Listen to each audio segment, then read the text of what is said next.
পাড়ায় পাড়ায় দিদিভাই কর্মসূচিতে গিয়ে বিক্ষোভের মুখে অগ্নিমিত্রা পাল। বিজেপি বিধায়িকার রাস্তা আটকে রেখে বিক্ষোভ দেখানোর ঘটনা ঘটল আসানসোলের তিরাটে। বুধবার সন্ধ্যায় এই ঘটনায় তুমুল চাঞ্চল্য ছড়িয়ে পড়ে তিরাট এলাকায়। প্রতিবাদে রাস্তা অবরোধ করে বিক্ষোভ দেখালো বিজেপি কর্মীরা। বিধায়ক অগ্নিমিত্রার অভিযোগ, পাড়ায় পাড়ায় দিদিভাই কর্মসূচিতে এসেছিলেন তিনি। এলাকার পঞ্চায়েত মেম্বার সুবীর ব্যানার্জি হঠাৎই হাফ প্যান্ট পরে চলে আসেন এবং বিজেপি বিধায়িকার দিকে আঙুল তুলে প্রশ্ন করেন, আপনি এতদিন কোথায় ছিলেন? এমন প্রশ্ন করতেই পুলিশকে খবর দেওয়া হয়।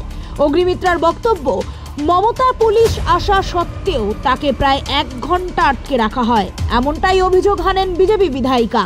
তৃণমূল আমাকে আটকাতে চাইছে, বিজেপিকে আটকাতে চাইছে।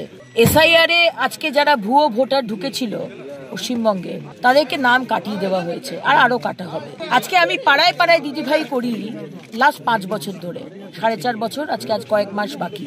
হঠাৎ করে এই তিরাটের জায়গাটির যে পঞ্চায়েত, তৃণমূলের পঞ্চায়েত মেম্বার, তার নাম হচ্ছে সুবীর ব্যানার্জি, তিনি হঠাৎ করে স্কুটার নিয়ে হাফ প্যান্ট পরে চলে এলেন।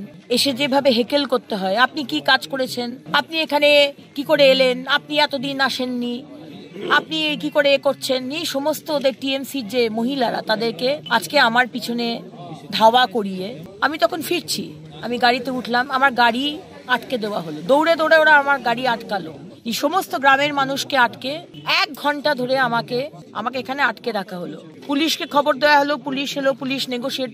আমি বুঝতে পারলাম না পুলিশ এত সফট কেন। আজকে যে বিধায়ককে আটকে দিচ্ছে, বিধায়ককে কাজ করতে দিচ্ছে না, বিধায়কের মুভমেন্টে বাধা দিচ্ছে, তাকে পুলিশ হ্যান্ডেল করতে পারছে না।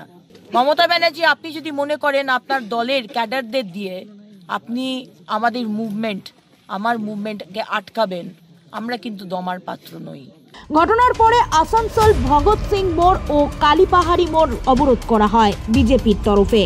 পুলিশি তৎপরতায় ভগৎ সিং মোড়ে কিছুক্ষণ অবরোধের পর অবরোধ উঠে যায়।